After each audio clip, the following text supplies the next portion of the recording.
আমার এই মনেরও সেই কামনা সোনার মদিনা। জোরে বলুন না সুবহানাল্লাহ, জোরে বলা যাবে না সুবহানাল্লাহ।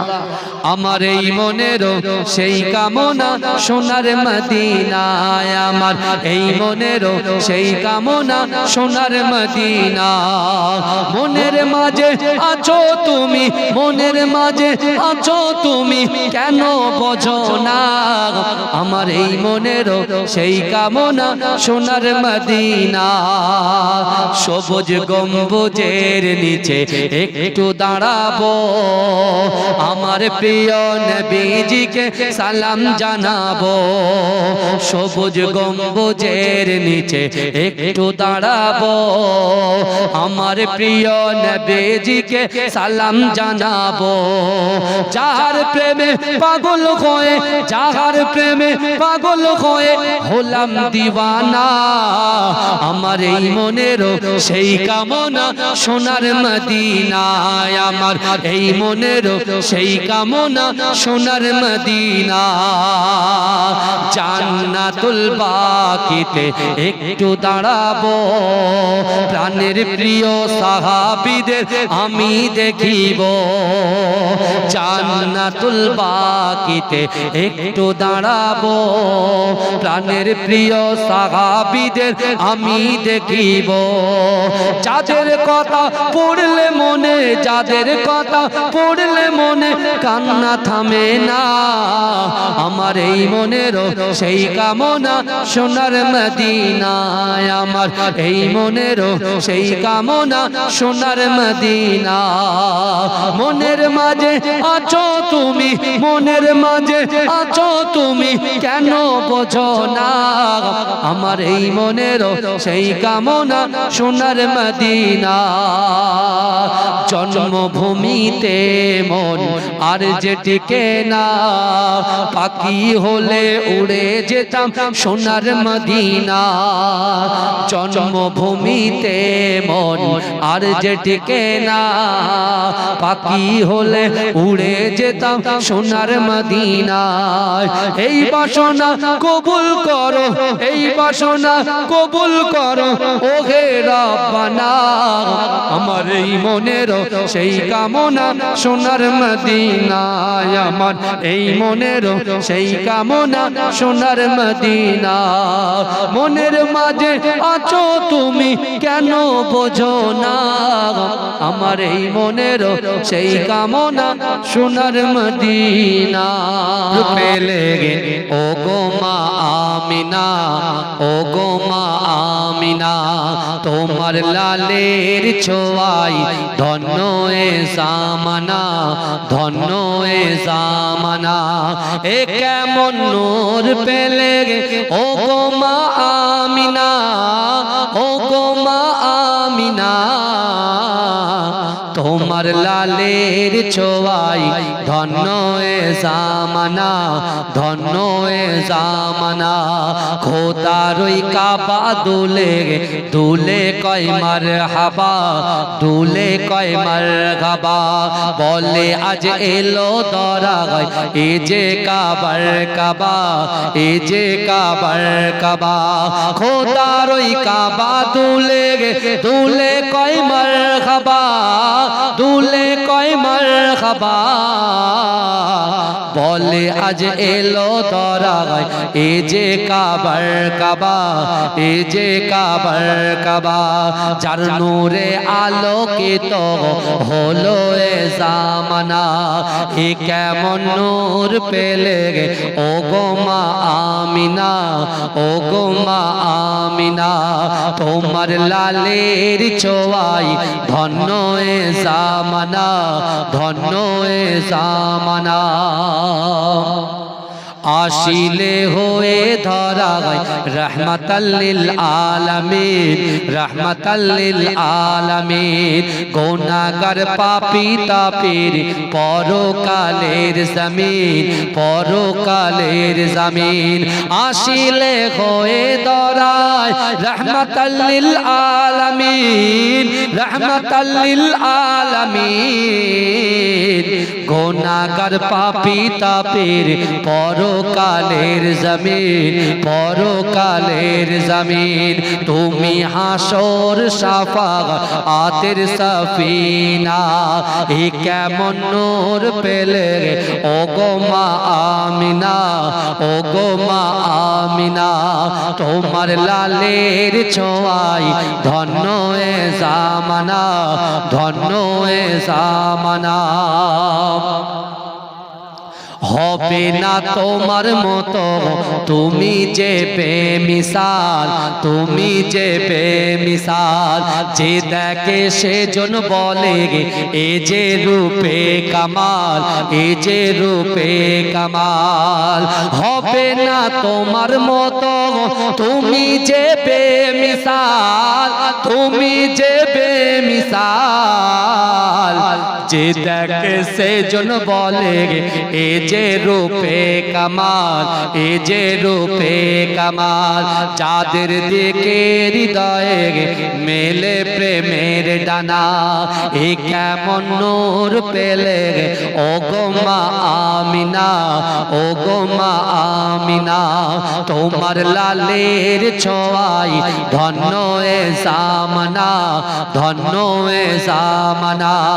এ কেমন নূর পেলে ও গো মা আমিনা, ও গো মা আমিনা। তোমার লালের ছোঁয়ায় ধন্য এ জামানা, ধন্য এ জামানা। রব্বুল আলামিন বিশ্ব নবীর উপরে যে কোরআন নাজিল করলেন, ইকরা পড়ো আপনার প্রভুর নামে। এডুকেশন শিক্ষা, আর শিক্ষা হচ্ছে মানব জাতির মেরুদণ্ড।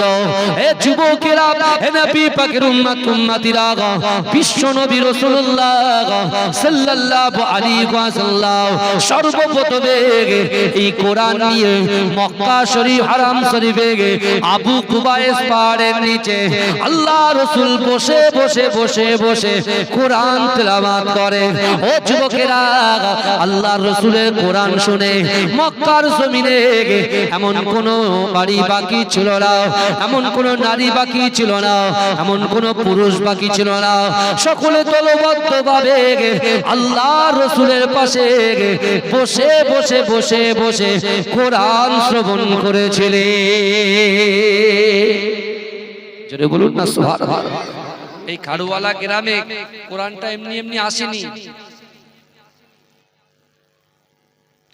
আজান কোন এখানে পাশে?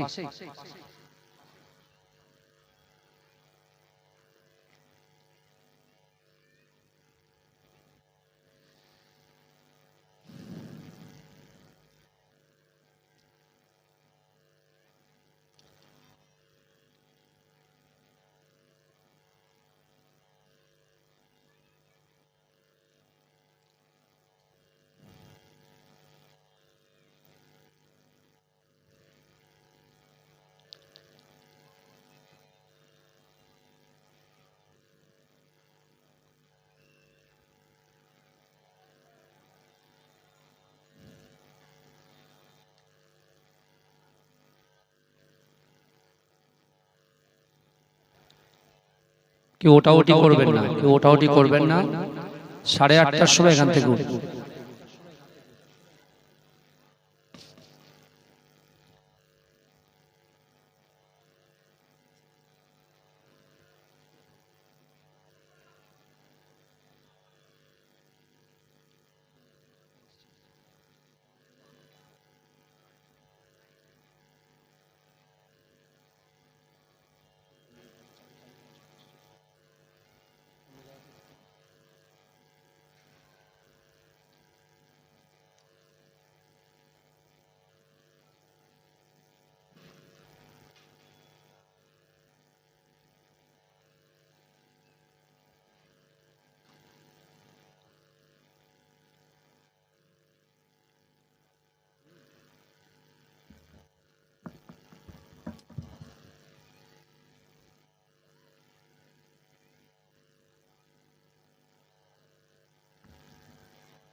দুরূদ শরীফ পড়েন আল্লাহুম্মা সাল্লি আলা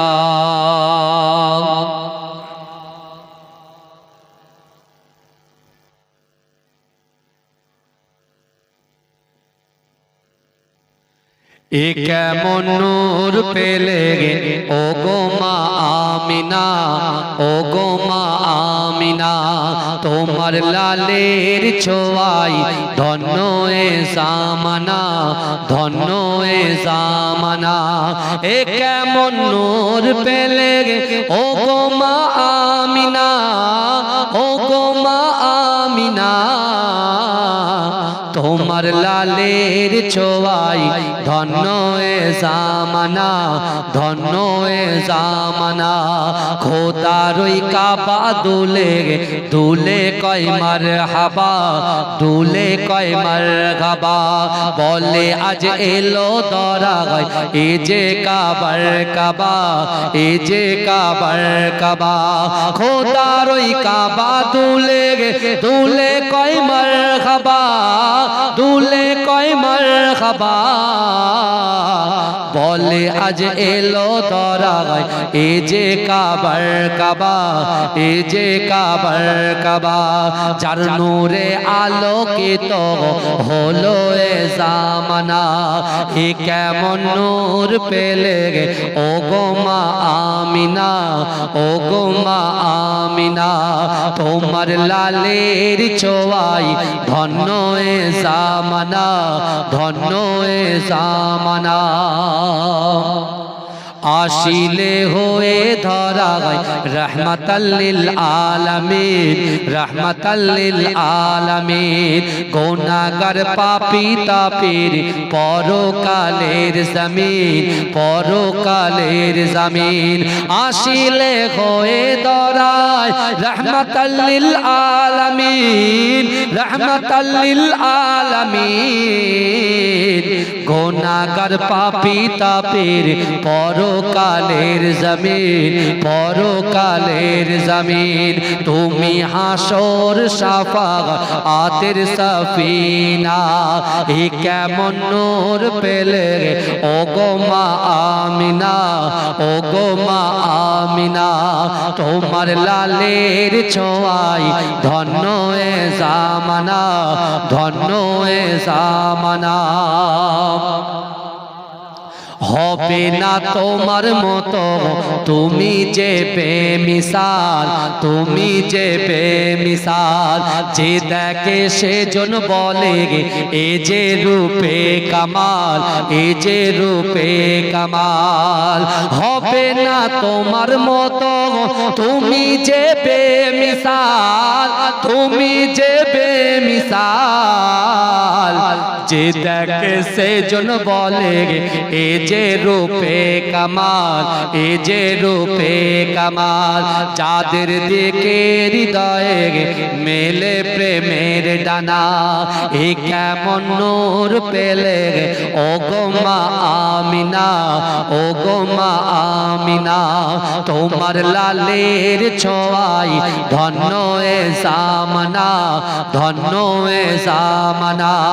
এ কেমন নূর পেলে ও গো মা আমিনা, ও গো মা আমিনা, তোমার লালের ছোঁয়াই ধন্য এ জামানা, ধন্য এ জামানা। আল্লাহুম্মা সাল্লি আলা, মুহাব্বতে উচ্চ আওয়াজে জোরে জোরে পড়ে।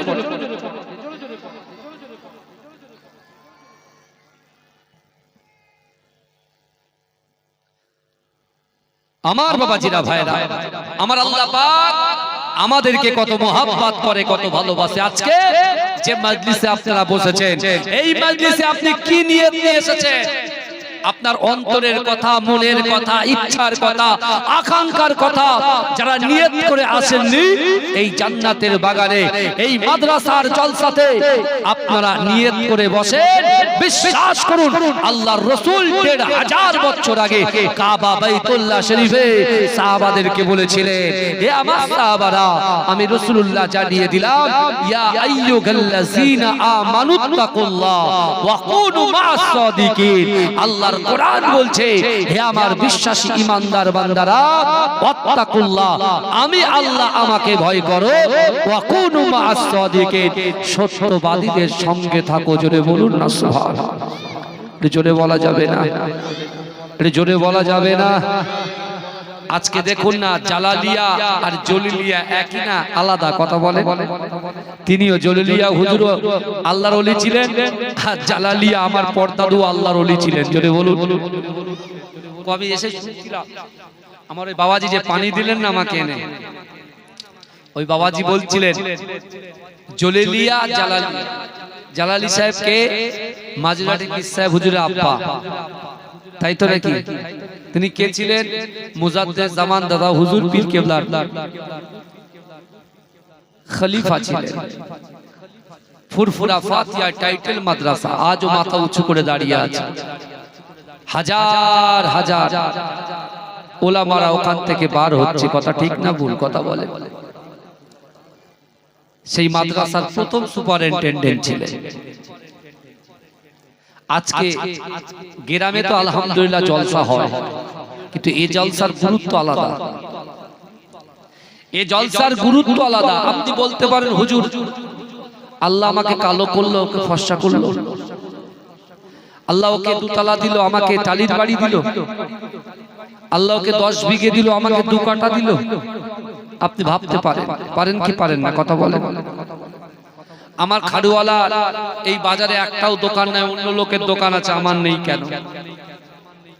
তাহলে আল্লাহ আমার ভালোবাসে না? আমরা এরকম ভাবি। কিন্তু আপনি একটা জিনিস কখনো ভেবেছেন যে আমরা গুনাহগার, খাতাকার, সিয়াকার, বদকার, অনেকে নামাজ পড়ি না, রোজা রাখি না, যাকাত দিই না, হজ করার পয়সা আছে কিন্তু হজও যায় না। বুঝতে পেরেছেন? একবারও কি ভেবে দেখেছে আল্লাহ পাক আমাদের সবথেকে বড় নিয়ামতের জিনিস কি দিয়েছে? আমাদের সব থেকে বড় নিয়ামতের জিনিস আল্লাহ আমাদেরকে ঈমান দিয়েছে। জোরে বলে, কি দিয়েছে বলে?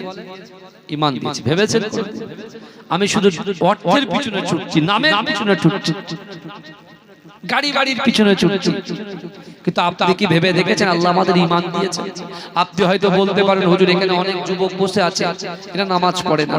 তা আমি বলি, ভাই ওরা নামাজ 5 ওয়াক্ত পড়ে না, জুম্মার নামাজটা পড়ে? বলে হ্যাঁ পড়ে, সবার শেষে যায় আর সবার আগে পালায়। আপনাদের এখানকার ছেলেরা খুব ভালো ছিল, এই বুঝতে পারছেন না? তো এখন কথা হলো, ও 5 ওয়াক্ত পড়ে না, জুম্মার নামাজটা যাচ্ছে, তার মানে কি তার ঈমান আছে বলে সে মসজিদে যাচ্ছে? জোরে বলুন না সুবহানাল্লাহ। বলে হুজুর জুম্মার নামাজও পড়ে না। তা আমি বলছি, ভাই ও ঈদের নামাজ দুটো পড়ে তো? বলে হ্যাঁ পড়ে। তাহলে ঈদের নামাজে যাচ্ছে কেন? তার ঈমান আছে, কিন্তু তার ভিতরে কি নেই? আমল নেই। কি নেই? আমল। আজকে আমরা যারা এখানে বসেছি বাবাজি, বিশ্বাস করে আপনি নিয়ে যান এখানে ফল কেটে কেটে নিয়ে যান। বুঝতে পারছেন? গতকাল রাত্রেবেলা 12 রাকাত কেউ নামাজ পড়েছে, কেউ কবর জিয়ারত করেছেন, কেউ নিজের মায়ের কবর জিয়ারত করেছেন, বাপের কবর জিয়ারত করেছেন, কেউ কোরআন তেলাওয়াত করেছেন, কেউ 3টে রোজা রেখেছে, কেউ 2টো রোজা রেখেছে। কথা ঠিক না ভুল? আবার এসব নিয়ে অনেক রকম বেদাত বেদাত বেদাত বেদাত করে ফতোয়া দিচ্ছে। কিন্তু বাবাজি যারা বলছে বেদাত, তারাই সবথেকে বড় বেদাত। এটা মাথায় রাখবেন। আমরা যখন কবর জিয়ারতে যাই, অনেকে বলে কবর জিয়ারত করা বেদাত। বুঝতে পারছেন? কিন্তু বাবাজি বিশ্বাস করুন, আমরা যারা এই পিস অফ প্যারাডাইস জান্নাতের বাগানে বসে আছি, আজকে এই খাড়ুওয়ালা গ্রামে আমার সামনে পিছনে ডান দিকে বাদিকে যত কবরবাসীরা কবরে শুয়ে আছেন, মায়েরা বোনেরা, একটু ভালো করে বুঝে যান। আজকে যে ঐতিহ্যবাহী যে মাদ্রাসা, এই মাদ্রাসার মাঠ প্রাঙ্গণে এখানে আমরা যারা উপস্থিত হয়েছি, হাজিরা দিয়েছি, আজকে ওই কবরওয়ালার বাড়ি থেকে এই গ্রামের মানুষ, পাড়ার মানুষ যারা এই মাদ্রাসার সঙ্গে যুক্ত, যারা এই জালসাতে জান্নাতের বাগানে আসন গ্রহণ করেছে, তারা এখানে বসে বসে ওয়ায়ুসাব্বিহুনাকা ওয়ায়ুহাম্মিদুনাকা ওয়ায়ুকাব্বিরুনাকা, যারা সুবহানাল্লাহ বলেছে, আলহামদুলিল্লাহ বলেছে, আল্লাহু আকবার বলে তাকবীর দিচ্ছে। বিশ্বাস করেন এই জান্নাতের বাগানে বসার জন্য ওই কবর ওয়ালার বাড়ি থেকে তার নাতি পোতা সন্তান সন্ততি স্ত্রী পুত্র কন্যা এই জান্নাতের বাগানে যতক্ষণ বসে থাকবে ততক্ষণ ওই কবর ওয়ালার কবরে আল্লাহ অটোমেটিক সব পৌঁছে দেবে। জোরে বলে, জোরে বলা যাবে না সুবহানাল্লাহ। অনেকে বড় বড় কথা বলে, কিন্তু ভাইজান আল্লাহ কতটা তার বান্দাকে ভালোবাসে দেখেন। আমার ভাই জানেরা, হে নবী পাকের উম্মত উম্মতিরা, হে নবী দেবানারা, ধরেন আপনার বাড়িতে 1.5 বছরের একটা বাচ্চা আছে, সবে মাত্র হামাগুড়ি দিতে শিখেছে, কিন্তু না না না, আপনার বাড়ির উঠানের সামনে বিশাল বড় একটা পুকুর আছে। ও যুবকেরা, সকালে যখন পার হচ্ছেন, না না না, আপনার সোনা মানিকটা সবে মাত্র হামাগুড়ি দেয়, না না না, আপনি তার দিকে তাকিয়ে আছেন। ও যুবকেরা, আপনাকে জিজ্ঞাসা করা হলো আপনি কেন তাকিয়ে আছেন, আপনি বলবেন না না না, আমার সোনা মানিকটা সবে মাত্র হামাগুড়ি দিতে শিখেছে, সে তো বোঝে না জানে না, এমন করে হামাগুড়ি দিতে দিতে ওই পুকুরের পাড়ে যদি চলে যায় তার জীবনটা হানি হতে পারে, ইন্তেকাল হয়ে যেতে পারে। ও যুবকেরা, আপনি তো আপনার সোনা মানিককে বড় মহাব্বত করেন, আপনি আপনার সন্তানকে বড় ভালোবাসেন, কিন্তু না না না, আমার আল্লাহ পাক রব্বুল আলামিন পবিত্র কালামুল্লাহ শরীফের ভিতরে পরিষ্কার ভাবে জানিয়ে দিলেন, ও বান্দা, আমি আল্লাহ তোমাদেরকে কত মহাব্বত করে, তোমাদেরকে কত ভালোবাসি। না না না, আমি আল্লাহ পাক জানিয়ে দিলাম, ফাআইনামা তুআল্লু ফাসাম্মা ওয়াজহুল্লাহ, ফাআইনামা তুআল্লু ফাসাম্মা ওয়াজহুল্লাহ। আমার আল্লাহ বলে, ও বান্দা, তোমরা যখন ডান দিকে তাকাও ওই ডান দিকে আমি আল্লাহ আছি, তোমরা যখন বাম দিকে তাকাও ওই বাম দিকে আমি আল্লাহ আছি, তোমরা যখন সামনে তাকাও সামনেও আমি আল্লাহ আছি। ও বান্দা, তোমরা যখন পিছনে তাকাও পিছনেও আমি আল্লাহ আছি। জোরে বলুন না সুবহানাল্লাহ। আল্লাহ পাক তার বান্দার প্রত্যেকটা জায়গায় আল্লাহ বলছে, বান্দা তোমরা যেখানেই থাকো আমি আল্লাহ সেখানেই থাকি। জোরে বলুন, তোমরা যেখানে আমি আল্লাহ সেখানে। বান্দা বান্দি চাওয়ার যদি হয় আমি আল্লাহর কাছে চাও। তোমার বড় সন্তানকে যদি হিফজুল কোরআন বানাতে চাও, হাফেজে কোরআন বানাতে চাও, মুহাদ্দিস বানাতে চাও, মুহাক্কিক বানাতে চাও, মুসান্নিফ বানাতে চাও, আল্লাহর কাছে তোমরা নামাজের পাটিতে চাও, কারণ আমি আল্লাহ জানিয়ে দিয়েছি বান্দা আমার হাবিবুল্লাহকে আমি স্পষ্ট করে দিয়েছি, কারণ আমার হাবিবুল্লাহ জবান থেকে যে কথা বলে আসমানের উপরে ওই কথাটাকে আমার আল্লাহ কবুল করে নেয়। জোরে বলে, জোরে বলবেন না। আল্লাহ রাসূল সাল্লাল্লাহু আলাইহি ওয়াসাল্লাম জবান থেকে যে কথা বলে সেই কথাটা আল্লাহ আসমানের উপরে কবুল করে নেয়। জোরে বলবেন না। বিশ্বনবী রাসূলুল্লাহ সাহাবাদেরকে বললেন, ও আমার সাহাবারা, আমি রাসূলুল্লাহ তোমাদেরকে জানিয়ে দিলাম আল্লাহর কোরআন থেকে, এক, ওয়াত্তাকুল্লাহ, আল্লাহকে ভয় করো, দুই, কুল ইন কুনতুম তুহিব্বুনাল্লাহ ফাত্তাবিউনি ইউহিব্বুকুমুল্লাহ। আল্লাহ বলছে, হাবিব আমার বান্দা বান্দিকে জানিয়ে দেন যে আমি আল্লাহ আমাকে ইত্তেবা করতে চাই, মুহাব্বত করতে চাই, ভালোবাসতে চাই, আমাকে ভালোবাসার আগে না আপনাকে ভালোবাসে। এই আপনিটাকে বলেন তো? বিশ্বনবী মুস্তাফা। জোরে বলে, জোরে হবে না সুবহানাল্লাহ। তাকবীর দেন না রে তাকবীর। তৃতীয় নম্বর, আকিমুস সালাত, আকিমুস সালাত, আকিমুস সালাত, নামাজ নামাজ নামাজ।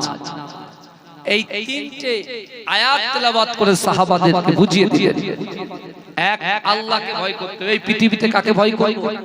এখন বর্তমান এসআইআর চলছে তো, কথা বলেন, মানুষ খুব চিন্তায় পড়ে গেছে থাকবো কি যাব। তা আমি বলছি ভাই আপনারা তো চুরি করেননি, আমরা কি চোর নাকি? কথা বলে না। আমরা তো ভারতবাসী, আমরা বাংলাদেশি নই, আমরা হচ্ছি ভারতবর্ষের মানুষ। কারণ এই ভারতবর্ষের জমিনে জাতি ধর্ম বর্ণ নির্বিশেষে একত্রিতভাবে আমরা সকলে দলবদ্ধভাবে বসবাস করি। কিন্তু আমার ভাইরা, যদি কোনো ব্যক্তি কোনো কওমকে যদি চক্রান্ত করে ফাঁসানোর চক্রান্ত করে, আমি আপনাদের পীরের আওলাদ বলে গেলাম, বিশ্বাস করেন দুনিয়ার কোনো মানুষের কাছে আমরা মাথা নত করি না। মুসলমান যদি মাথা নত করে, একমাত্র পরওয়ারদিগার আমার আল্লাহর কাছে মাথা নত করে। জোরে বলে কথা ঠিক না ভুল? কথা বলে। কোন নেতাকে কাউকে ভয় করা চলবে না। ভয় করবেন কাকে? বলেন কাকে? আল্লাহ। চাইবেন কার কাছে? আল্লাহর কাছে। আল্লাহর রাসূলের একজন সাহাবা, বয়স 70 বছর, নাম ওমর ইবনুল জামুম, আছেন কোথায়? মদিনায়। রাসূল আছেন তখন মক্কায়। রাসূল তখন মক্কা থেকে মদিনায় হিজরত করেননি। কিন্তু রাসূল যখন বললেন তোমরা আল্লাহকে ভয় করো, রাসূলকে মহব্বত করো, নামাজের পাটিতে বসে তোমাদের অন্তরের কথা, মনের কথা, ইচ্ছার কথা, আকাঙ্ক্ষার কথা, উদ্দেশ্যের কথা, নিয়তের কথা তোমরা যদি আল্লাহর সঙ্গে শেয়ার করতে পারো, আল্লাহ তোমাদের অসম্ভবকে সম্ভব করে দেবে। জোরে বলে। আচ্ছা আপনারা বলেন তো, একটা ছোট্ট মাদ্রাসা ছিল এখানে। আমি এই খাড়ুওয়ালার নাম আমার আব্বাজানের মুখে শুনেছি, আমার দাদুর মুখেও শুনেছি। আমি তো এই প্রথম আসলাম এখানে। আপনি বলুন তো, এই মাদ্রাসা যারা পরিচালনা করছেন, মাদ্রাসার মুদাররিস যারা আছেন, তারা যদি অক্লান্ত পরিশ্রম না করত, তারা যদি দেখভাল না করতো, আর আপনারা যদি দান না করতেন, এত বড় প্রতিষ্ঠান হতো? কথা বলে হতো? কথা বলে। বুখারী শরীফের সেই হাদিস, চারটে জিনিস আল্লাহর কাছে সাক্ষ্য দেবে। এই যে এই মাদ্রাসায় একটা ইট দিয়েছে, যে মাদ্রাসায় একটা ইট বয়ে দিয়েছে, যে মাদ্রাসা নিয়ে ভালো চিন্তা ভাবনা করেন, তারা যখন যে মাটির উপরে ঘুরে ঘুরে বেড়ায়, এই মাটি কিন্তু তার পক্ষে আল্লাহর কাছে সাক্ষ্য দেবে। জোরে বলে। এই জোরে বলবেন না সুবহানাল্লাহ? ভালো করে বোঝেন। তাহলে আপনার কাল কিয়ামতের মাঠে, কাল হাসরের মাঠে কেউ যখন থাকবে না, আপনি যখন জাহান্নামে যাচ্ছেন এক পা বাকি, ওই সময় এই মাদ্রাসার মাটিটাই কিন্তু কথা বলবে। আল্লাহকে বলবে, আল্লাহ দাঁড়ান, আমি মাটি আমার বুকের উপরে এ বান্দা দান করেছে, এ বান্দা ইট কিনে দিয়েছে, একটা এতিম ছেলের মাথায় হাত বুলিয়ে দিয়েছে, কিছু সবজি দৈনন্দিন তারা এই মাদ্রাসায় পাঠিয়ে দিয়েছে, কিছু চাল কিনে দিয়েছে, আলু কিনে দিয়েছে, পেঁয়াজ কিনে দিয়েছে, এইভাবে বলবে। আর আল্লাহর একটা নাম রহমান, একটা নাম রহিম। আল্লাহ ক্ষমা করতে ভালোবাসে। আপনি আমার কাছে প্রত্যেকদিন হাত পাতবেন, আমি বিরক্ত হয়ে ফোনে সুইচ অফ করব। আর আল্লাহর কাছে আপনি আপনার 30 বছর, 40 বছর, 50 বছর, 70 বছর, প্রতিটা সেকেন্ডে সেকেন্ডে যদি আল্লাহর কাছে চান, আল্লাহ বলছে বান্দা, তাও আল্লাহ বলছে লা তাকনাতু বিরহমাতিল্লাহ, বান্দা আমার রহমত থেকে নিরাশ হয়ে যাস না। আল্লাহ বলছে বান্দা, মান কানা লিল্লাহ কানা আল্লাহু লাহু।